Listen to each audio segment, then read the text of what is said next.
pleasing Hmm. and doing it to your detriment. And I ask the question, do you want to be liked? Is that why you're Hmm. over the top with exhausting yourself to please other people?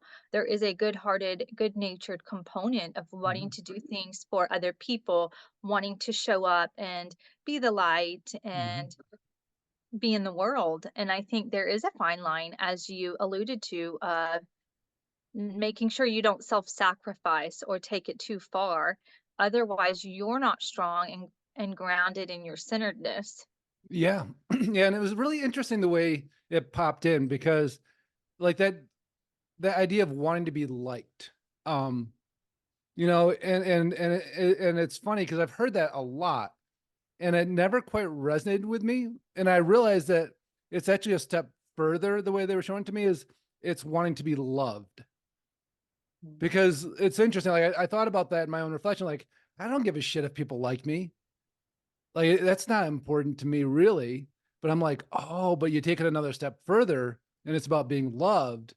Now it's starting to get resonant because it's not like if we're not like, and again, we may like ourselves, but if we're withholding love from ourselves, then we look for love out there to balance it. And that's where it becomes impulsive. That's where it becomes, a neediness, a push, something that you can't give to yourself or aren't giving to yourself, I should say. You definitely can give it to yourself. And so I think that what you brought up there is absolutely perfect because, and this is, I think, why we're secretly withholding love, because we think about it and go, well, I really do like myself. I don't look at myself in a negative light. And maybe some people are going, yeah, like I'm at the like level. I don't like myself, or I'm struggling with liking myself. But I think that the secret part of it is taking it to that next level of, gosh, is there something where I'm really struggling to love myself? And I think it has a lot to do with our childhoods. It has a lot to do with, all those things. Like, were we in situations where we felt like we could receive that love and we did receive it? And so again, it's not necessarily the exact circumstances, but it's our interpretation.